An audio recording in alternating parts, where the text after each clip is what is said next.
Hello hi welcome to Aadya media. ఈరోజు మనం మాట్లాడుకునే టాపిక్ బైరెడ్డి సిద్ధార్థ్ రెడ్డి. బైరెడ్డి సిద్ధార్థ్ రెడ్డి పవన్ కళ్యాణ్ని మించిన మాటలు మాట్లాడుతున్నారు. అది ఆయన వయసుకి సంస్కారం కాదని ప్రజలందరూ మాట్లాడుకుంటున్నారు.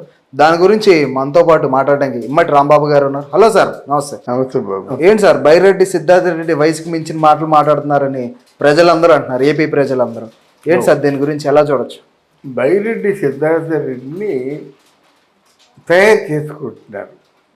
రాజకీయ నాయకులు ఏం చేస్తారంటే ఉత్సాహవంతులు, కొంచెం దూకుడు స్వభావం ఉన్నవాళ్ళని రాజకీయ నాయకుల దగ్గర పెట్టుకుంటారన్నమాట.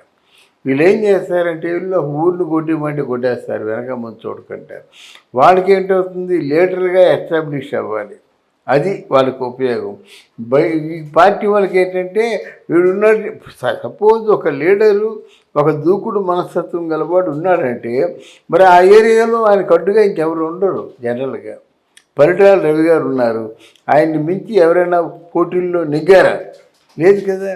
అలాగా ఎర్ర సత్యం వీళ్ళందరూ ఉన్నారంటే వాళ్ళకి ఎదురుగా నిలబడలేరన్నమాట. అంటే అలా వీళ్ళు వాళ్ళతో పోల్చుకోవడం కాదు, కానీ బైరెడ్డి సిద్ధార్థ రెడ్డి కానీ తయారు చేసుకుంటే అవుతాడు. జేసీ ప్రభాకర్ రెడ్డి ఉన్నాడు, దివాకర్ రెడ్డి ఉన్నాడు, ఎంత పవర్ఫుల్గా ఉన్నారు. అయితే అఫ్కోర్స్ మళ్ళీ ఎవరో కేతిరెడ్డి విశ్వనాథ్, కేతిరెడ్డి ఎవరు ఉన్నారు కదా, ఆయన వచ్చాడు.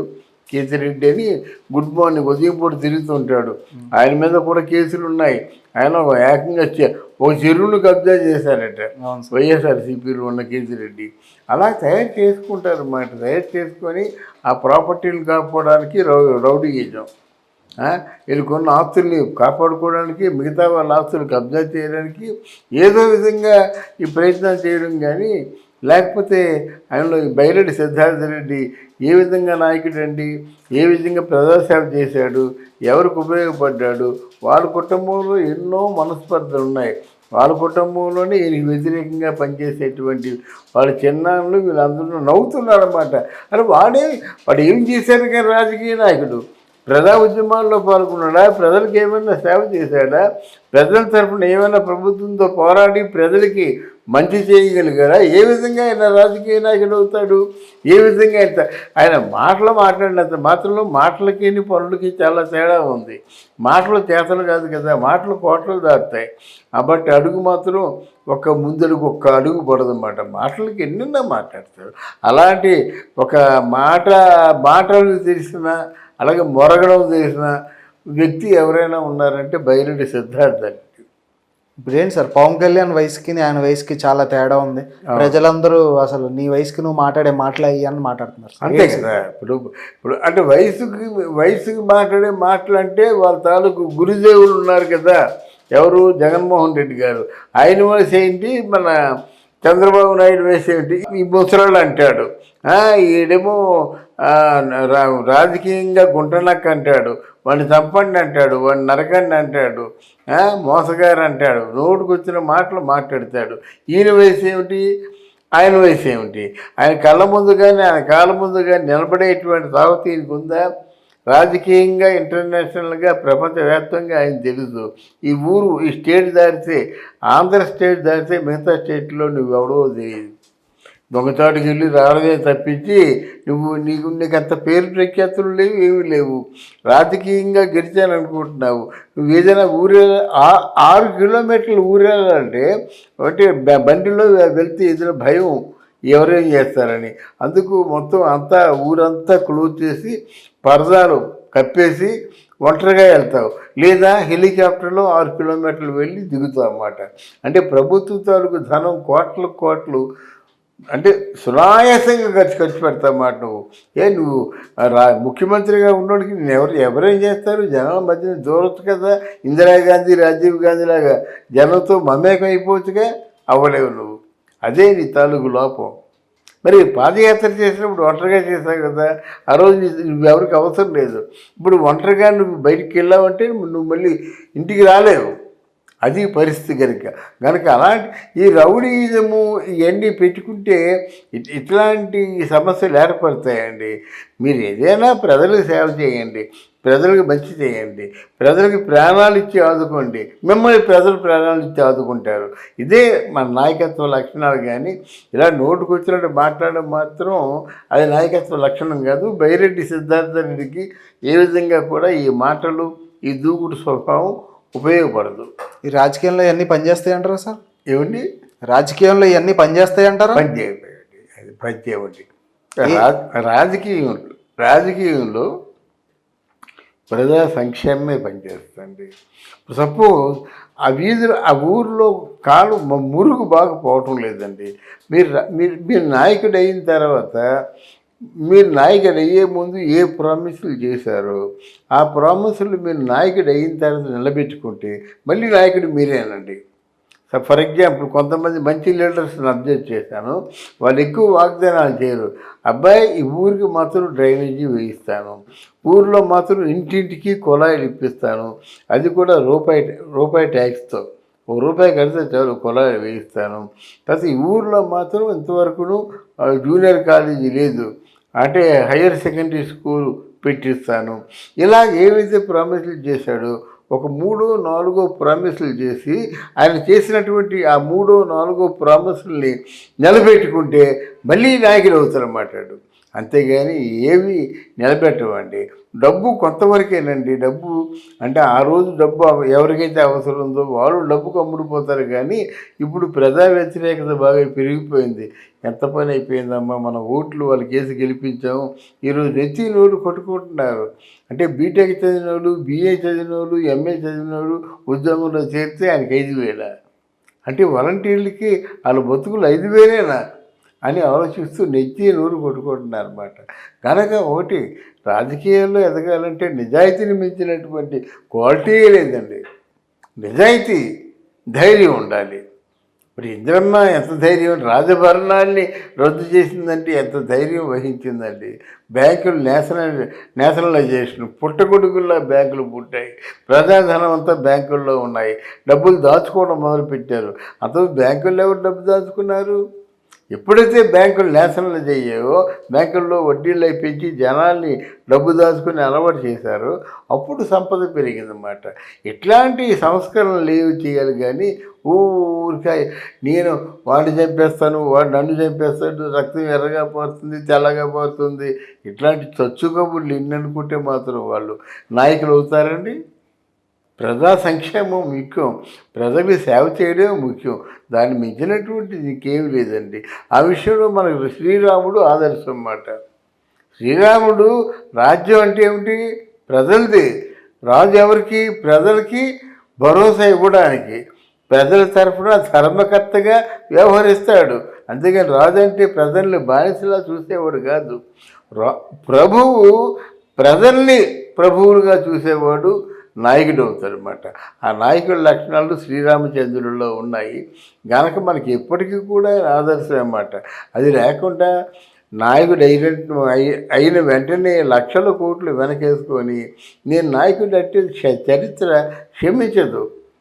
కానీ అంటే ₹1 కూడా మిగిల్చుకోకుండా మొత్తం దాన ధర్మాలు చేసి పేద ప్రజల పాలిట ఉన్న పుత్తలపల్లి సుందరయ్య నాయకుడు అండి. ఎందుకంటే అంత లేవు. పెళ్లి చేసుకునే ముందు ఆయనేమో భార్యతో చెప్పాడు అన్నమాట, నేను నీతో కాపురం చేసినట్టయితే నాకు బిడ్డలు పడితే నాకు స్వార్థం పెరిగిపోతుందేమో, అందుకే నేను ఆపరేషన్ చేయించుకున్నాను అని చెప్పాడు. ఎంత గొప్ప త్యాగం అండి. అంటే నాకు బిడ్డలు పుట్టినట్టయితే నా ప్రజల్ని నేను చూసుకోలేమో, నాలో స్వార్థం పెరుగుతుందేమో అన్నాడు అన్నమాట. అది నాయకత్వ లక్షణాలు. అలా చాలామంది కమ్యూనిస్ట్ లీడర్స్ ఉన్నారు, మిగతా లీడర్స్ కూడా ఉన్నారన్నమాట. అలాగుండాలి. కానీ ఇదంతా నాదే, ఇన్ని వేల ఎకరాలు నాదే, ఇన్ని లక్షల కోట్లు నాదనుకుంటే ఈ లక్షల కోట్లలోనూ ఇన్ని వేల ఎకరాల్లో అంగుళం జాగా తీసుకెళ్ళగలవా? ఆ సత్యాన్ని గ్రహించిన నాయకుడు. అది అంత సత్యాన్ని గ్రహించాలని ఎవరు? ఎందుకంటే మనకి ఎన్ని కార్లు ఉన్నాయి, మన క్యాన్వాయితో ఎన్ని కార్లు అవుతున్నాయి, మనకి ఎన్ని మేళ్ళు ఉన్నాయి, ఇంకేదో ఎందరున్నారు ఏంటున్నారు అని అనుకునే వాళ్ళు నాయకులు ఎందుకు అవుతారండి? ఎవరండి? ఇప్పుడు జగన్మోహన్ రెడ్డిని చూసి యువ నాయకులు ఏం నేర్చుకోబోతున్నారు సార్? ఎవ్వరు ఏమి నేర్చుకోవడానికి ఏమి లేదండి. ఇప్పుడు మనకి ఒకసారి మన గుమ్మడి నరసింహ ఉన్నాడండి, సైకిల్ మీద తిరుగుతాడు. ఎన్నిసార్లు ఎమ్మెల్యే అయ్యాడు? వాడిని ఇంటర్వ్యూ చూస్తే మామూలు మిద్దిళ్ళు. అవును సార్. మా ఉమ్మడి కుటుంబం వైసీపీ ఎమ్మెల్యే, వైసీపీ ఎమ్మెల్యేనా? వైసీపీ కాదనుకుంటానండి. ఓకే. మరి గుమ్మడి నరసయ్య నాకు తెలుగుదేశంలో ఎమ్మెల్యేగా ఉన్నాడు, ఇప్పుడు ఎమ్మెల్యేగా లేడనుకుంటాను, కానీ సొంత ఇల్లు లేదు దానికి. అంటే మిగతా ఊర్లో వాళ్ళు సొంత ఇల్లు కట్టించి ఇచ్చాడు, కానీ ఆయనకి సొంత ఇల్లు లేదు. అలాగా వాళ్ళ కూతురు మామూలుగా చీఫ్ ఎడ్యుకేషన్ చెప్పించారు. ఆ కూతురులా అడ్వకేట్ అయింది, యూనివర్సిటీలో ఉద్యోగం వస్తుందని చెప్పింది మాట. ఫర్ ఎగ్జాంపుల్, నాయకుడు అంటే ఆయనండి నాయకుడు, లాల్ బహదూర్ శాస్త్రి అండి నాయకుడు. ఎవరో శాస్త్రి గారు మామూలుగా అంటే ప్రధానమంత్రి అయిన తర్వాత కొడుకు అనిల్ శాస్త్రి పనిచేస్తున్న చోట, అయ్యా మీరు ప్రధానమంత్రి గారి కొడుకు మామూలుగా వెళ్ళదు, ఈ కారులో వెళ్ళండి, మీ రక్షణ కావాలి అని చెప్తే కారు వేసుకొచ్చాడు. శాస్త్రి గారు చూశారు, లాల్ బహదూర్ శాస్త్రి, ఏమిటా కారు వేసుకొచ్చావు అంటే, నాకు కారు ఇచ్చారు నాన్న, ఇలాగా మీరు ప్రైమ్ మినిస్టర్ అయ్యారు కదా, నాకు రక్షణ కావాలని. అంటే నీ రక్షణ లేనంత చెడ్డ పని నేనేం చేయను కనుక కారు అప్ చెప్పేసి, శాస్త్రి గారి కొడుకంటే ఎవరికి ఏ ఆపద కలగదు అనేటువంటి నిజాయితీపరుడుగా నేను బతకాలనుకుంటున్నాను. ఈ కారు అంటే నీకంటే సీనియర్లు ఉంటారు, అంటే ఎప్పుడు కారు వస్తుందా, కారులో వెళ్ళి తన కుటుంబం తను హ్యాపీగా ఉందామని ఎదురు చూస్తున్నటువంటి సీనియర్ వర్కర్స్, సీనియర్ స్టాఫ్ ఉంటారు, వాళ్ళకి ఇచ్చేసే నీ వంతు వచ్చినప్పుడు నువ్వు కారు పొందు, కారు సంపాదించు, అప్పుడు నేను ఉన్నా లేకపోయినా సంతోషిస్తాను అని చెప్పారట. అట్లాంటి నాయకులు కావాలండి. బైరెడ్డి సిద్ధార్థ రెడ్డి అని చెప్పేసి ఓ సినిమా పక్కీలో మనకు ఉండేవాళ్ళు మనకి ఎందుకండి? మనకు కావలసిన నాయకులు ప్రజా సంక్షేమాన్ని చూసుకొని నిజాయితీతో కూడుకున్నటువంటి విలువలతో కూడుకున్నటువంటి సేవలు చేసేవాళ్ళు మనకు కావాలని కోరుకుందాం. ఎందుకని బైరెడ్డి రాజశేఖర రెడ్డి వాళ్ళ పెద్దనాన్నగారితో విభేదాలు సార్? అవును, విరోధాలు ఎందుకంటే వీళ్ళ ఐడియా ఇది. ఎక్కడైనా విరోధం ఎందుకు వస్తుందండి? సెటిల్మెంట్ల దగ్గర విరోధాలు వస్తాయండి. వాళ్ళు పొందవలసినటువంటి 100 కోట్లు వీళ్ళు పొందారనుకోండి, విరోధాలు వస్తాయండి. డబ్బు సంపదేనండి, వాళ్ళది వీళ్ళు కబ్జా చేసినా, వాళ్ళకి చెందవలసింది వీళ్ళకి చెందినా అప్పుడే కోపాలు వస్తాయి. ఒకళ్ళనొకళ్ళు చంపుకుందాం అన్నంత కోపం వస్తుందన్నమాట. మరి ఆ కోపాలు లేకపోతే మీ పల్లెటూళ్ళల్లో పొలం గట్లు ఉంటాయి, గట్టు కలిపేసుకుంటారు అన్నమాట. అప్పుడు వాళ్ళు మామూలు కొడుకు తలకాయలు లేచిపోతాయి. అని అంత పౌరుషం ఎందుకు వస్తుందంటే, అప్పుడు ఎకరం 500 రూపాయలు 1000 రూపాయలు ఉన్నప్పుడు పౌరుషాలు లేవు. ఇప్పుడు ఎకరం చూస్తే 10 కోట్లు ఉంది అంటే, ఆ 10 కోట్లలోనూ ఒక 2 సెంట్లు పోయినా ఎంత ఉంటుందండి? అలాగా అలా ల్యాండ్ వాల్యూ పెరిగినప్పుడు బ్రహ్మాండంగా తలకాయలు పగులుతాయి అన్నమాట. ఎందుకంటే వాడు కలుపుకున్నా పగులుతాయి, వీడు కలుపుకున్నా వీడికి పగులుతాయి అన్నమాట. అది అందువల్ల కేవలం సంపద దగ్గర వస్తాయి, దాయాదులు అని చూడరు, అన్నదమ్ములు అని చూడరు. అది కొన్ని సందర్భాల్లో మన బైరెడ్డి రాజశేఖర రెడ్డి గారు, వాడు పిల్లోడు వాడితో నాకు పోటీ ఏంటి అని అన్నారు సార్, బైరెడ్డి సిద్ధార్థ రెడ్డిని కొన్ని న్యూస్లో. అదే రాజశేఖర రెడ్డి అండి, బైరెడ్డి రాజశేఖర రెడ్డి గారు సిద్ధార్థ రెడ్డి అని అన్నారు సార్. అవునవును, ఎందుకంటే ఆయనతో పోల్చకూడదండి. ఈయన కొంచెం ప్రజా జీవితంతో సంబంధాలు ఉన్నాయి. ప్రజా జీవితంతో ప్రజల సమస్యలతో సంబంధం ఉన్నవాడు వీళ్ళతో కంపేర్ చేసుకోలేరు. అది ఇప్పుడు మన తెలంగాణలో 1 ఎకరం అమ్మితే మన ఆంధ్రాలో 50 ఎకరాలు కొనుక్కోవచ్చు అని అంటున్నారు సార్. ఏంటి సార్, ఎంతవరకు నిజం అది? నిజమే కదండి. ఒకప్పుడు ఆంధ్రాలో 1 ఎకరం కొనాలంటే, కోనసీమలో ఎకరం కొనాలంటే పచ్చని పొలాలు, అది ఆ కడుపు ఉడికిపోయేది కదండి. ఎలాగుండేవారండి? కోనసీమలో ఉన్న వాళ్ళందరూ రాజులే. రాజులంటే గొప్పని కాదు, రాజులంటే ఉన్నతమైన కుటుంబాల్లో అంటే తరతరాలుగా సంపదతో ఉండేవాళ్ళు కదా, అలా ఉండేవారండి. ఈరోజు పంటలు లేక పంటలు కాస్త అక్కడి నుంచి మారిపోయినాయి, మన తెలంగాణకు వచ్చేసాయి అన్నమాట. పంటల్లో ఆంధ్రప్రదేశ్ అన్నపూర్ణ నెంబర్ 1 అయితే ఇప్పుడు మన తెలంగాణ అయిపోయిందన్నమాట. పంటలు లేక ఆస్తులు లేక అప్పుడు అక్కడ 1 ఎకరం అమ్మేసినట్టయితే ఇక్కడ 10 సెంట్లు రావండి. అక్కడ 10 ఎకరాలు అమ్మితే ఇక్కడ 1 ఎకరం వస్తుంది. కానీ ఇక్కడ ఎకరం అమ్మారనుకోండి, అక్కడ 10 ఎకరాలు కొనవచ్చు. రివర్స్ అయింది ఇప్పుడు. చాలా అవమానంగా సార్ ఆంధ్రప్రదేశ్ రాష్ట్రానికి. మరి అంతే అంటే అది వాల్యూస్ లేవండి. ఒకప్పుడు ఆంధ్రప్రదేశ్ రాష్ట్రానికి వాల్యూ ఉంది. ఎందుకంటే బ్రహ్మాండంగా అమెరికాతో సరి సమానంగా ఈ సంయుక్త రాష్ట్రాలుగా ఉన్నప్పుడు చాలా మంచి బిల్ క్లింటన్, బిల్ గేట్స్ వచ్చి ఆశ్చర్యపోయారు. అమ్మో, ఆంధ్రప్రదేశ్లో ఎంత సాఫ్ట్వేర్ ఉందా, ఎంత డెవలప్మెంట్ ఉందా అని. బిల్ క్లింటన్ అయితే అలాగా వెంటనే ఇమ్మీడియట్గా 5 నిమిషాల్లో డ్రైవింగ్ లైసెన్స్ ఇచ్చేసరికి మా అమెరికా లాంటి దేశాల్లో కూడా ఇంత ఫాస్ట్గా లైసెన్స్ ఇచ్చే సాఫ్ట్వేర్ లేదని మెచ్చుకున్నాడు. 5 నిమిషాలు మాట్లాడతానని చెప్పినటువంటి బిల్ గేట్స్ మహావీర్ హాస్పిటల్లో కాన్ఫరెన్స్ అన్నమాట. అంటే ఒక అంటే హార్ట్ టైంలో కూర్చొని 2 నిమిషాలు 3 నిమిషాలు మాట్లాడి వెళ్ళిపోతారన్నమాట. పెద్దవాళ్ళు, ఒక ముఖ్యమంత్రులు, ప్రధానమంత్రులు అట్లాంటి వాళ్ళు హార్ట్ టైం తీసుకుంటారన్నమాట. హార్ట్ టైం తీసుకున్నట్టయితే ఎంత ఇస్తారు? 5 నిమిషాలు టైం ఇస్తారు. కానీ 45 నిమిషాలు కూర్చున్నాడు చంద్రబాబు నాయుడుతో. అంటే ఏమిటి, ఇక్కడ ప్రతి ఒక్కటి వింతగానే ఉంది. అరే ఇంత డెవలప్ అయిందా?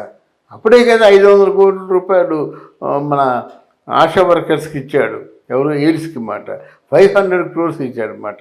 ఇంత డెవలప్మెంట్ ఉంది, ఇంత డెవలప్మెంట్ చూపిస్తున్నారు, మీరు ఇంకా డెవలప్ అవుతారన్నమాట. అదేది అప్పుడు అమెరికాతో సరి సమానంగా ఉంది. ఈలోగా ఆంధ్రదేశం తెలంగాణ విడిపోయింది. ఇలాగా డెవలప్మెంట్ అంతా పడిపోయింది. ఈలోగా ఇప్పుడు గవర్నమెంట్ మారిపోయింది. ఇప్పుడు పథకాలు, నవరత్నాలు ఏవో ఉంటాయి. ఇవి తప్ప మనకి ఏం చేశారు ఆంధ్రప్రదేశ్లో అంటే ఒక్క పోలవరం పూర్తయిందని చెప్పగలరా? వీళ్ళు ఏమీ చెప్పలేరు. పార్టీకి పబ్లిసిటీ కోసం రంగులు మార్చారు. కాదంటే తిరుపతి దేవస్థానం మీద కూడా వైఎస్ఆర్సీపీ రంగు వేశారు తప్ప, అది అంటే రంగు లైట్లు వేశారు తప్ప వాళ్ళు చేసింది ఏమి లేదండి. అలాగా మనకు అదే నాకు ఆలోచించి ప్రజలు మసలుకుంటే పర్వాలేదండి. ఆలోచన లేకుండా లాస్ట్ టైం వేసినట్టుగా గుడ్డెద్దు చేలో పడినట్టుగానే ఓట్లు వేశారంటే దీనికి మూల్యం చెల్లించుకుంటారు, చాలా బాధలు పడతారు ఆంధ్రదేశంలో ఉన్న ప్రజలు. Thank you sir. Thank you అమ్మా.